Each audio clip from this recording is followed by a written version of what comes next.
Hey, No Code Ops, Phil here, and today I'm joined by Stevie, who's an account executive at DreamFactory. Stevie, how's it going? Great. How are you doing, Phil?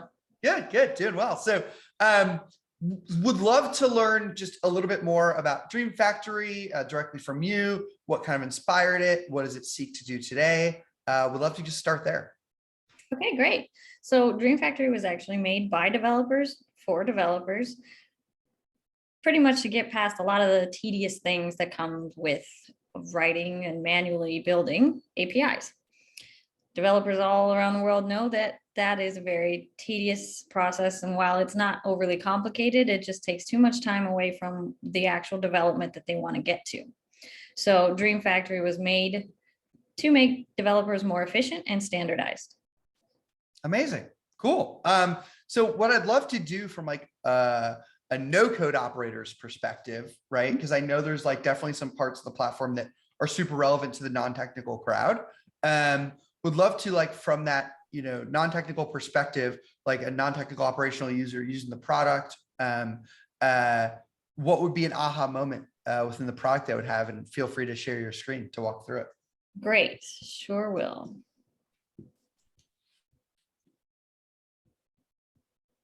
All right, are you able to see the screen? Yep.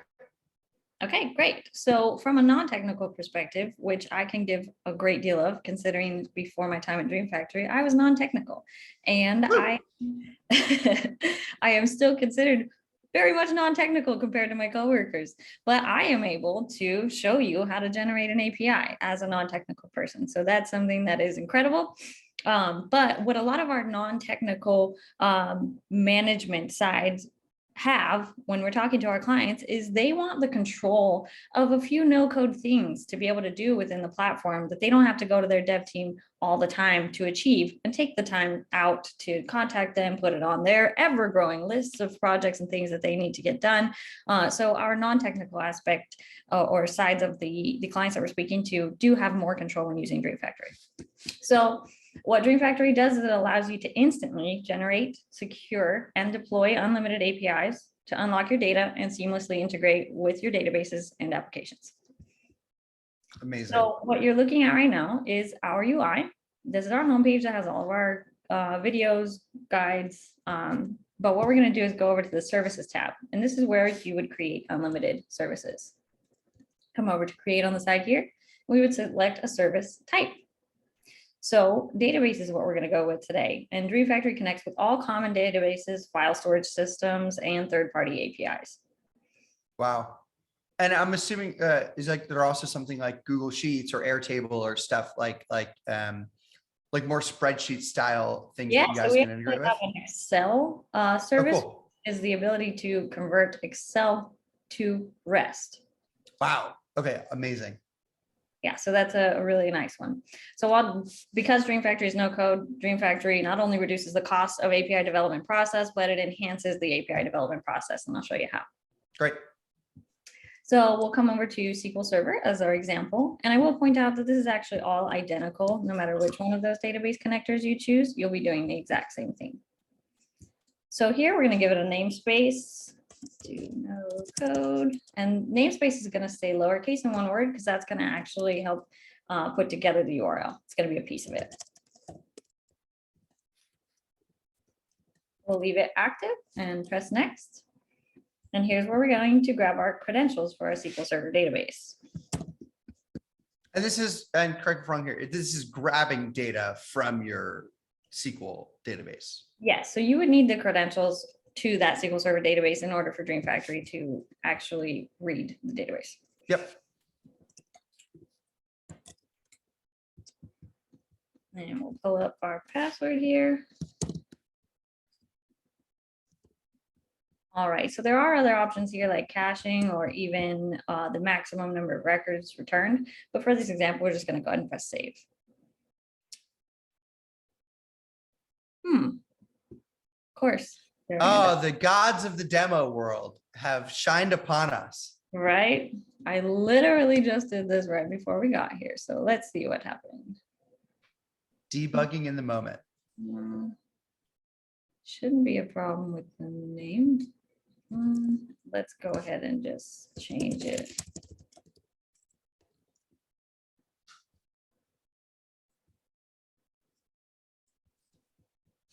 Oh, What's up? when I highlighted my password on my other screen, the very first letter didn't go with it. That'll happen to the best of us. Mhm. All right, there we go. Woo! Test connection succeeded. So all I did there, guys, was missed one letter of this forever long password. Shows how seriously the platform takes security. Great. Yeah, we'll go with that. Cool. So what's next? Now we have open API documented endpoints that mapped the database schema, as well as exposing the stored procedures as endpoints. So we'll come over to our API docs tab. And so do y'all help generate the API documentation as well? Here we go.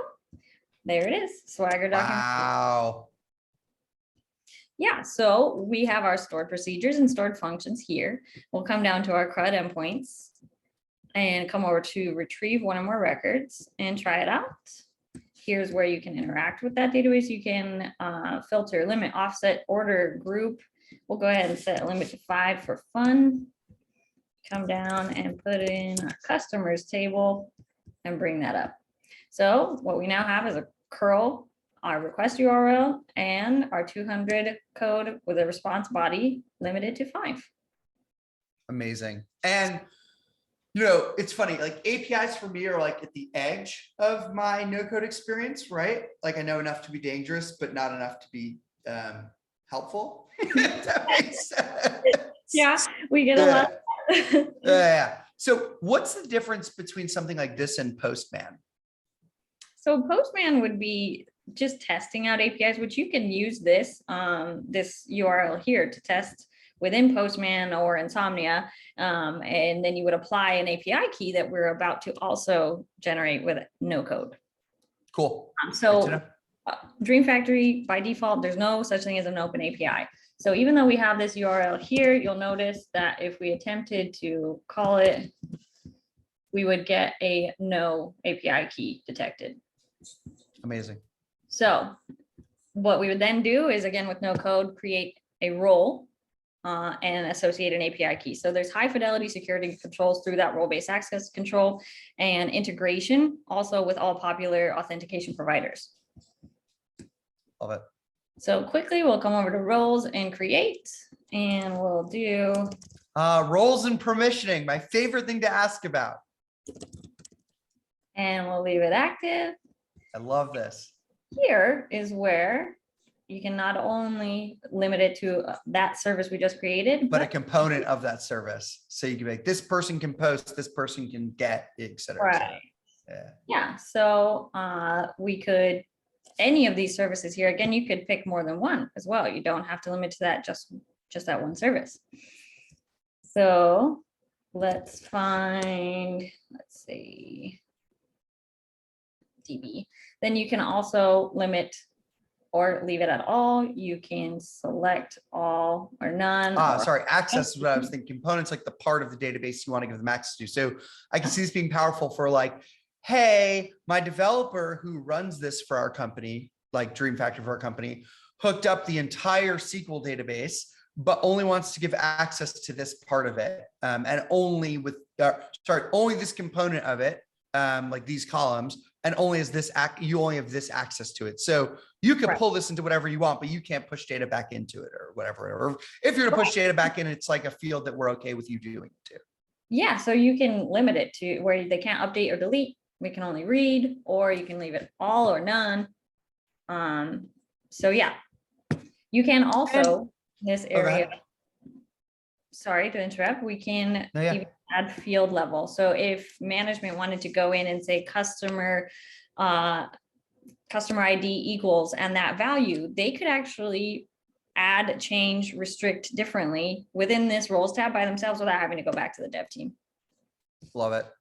So cool. I guess my big question here is, let's say I'm a CX operations person and I'm working out of Google, I don't know, Google Sheets or, something that hooks up to, that can like get data from an API and like put it somewhere that I care about it, where I'm working with it live.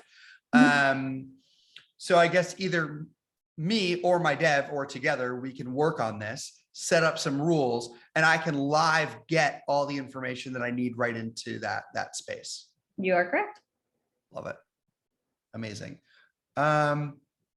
This is great. Let me ask you this. What's like if there was any like one or two biggest use cases you see like operations professionals using this for, like for internal needs, what would those be? Oh, there's so many different use cases for this. I don't want to make you choose your favorite child, but I kind of want you to choose your favorite child.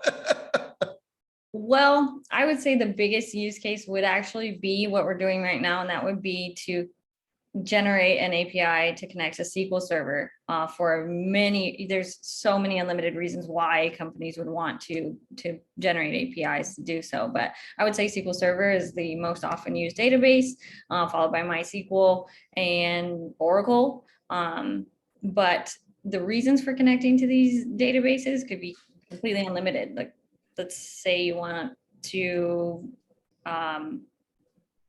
connect to an HR system to update customers or your employees' data. Yeah.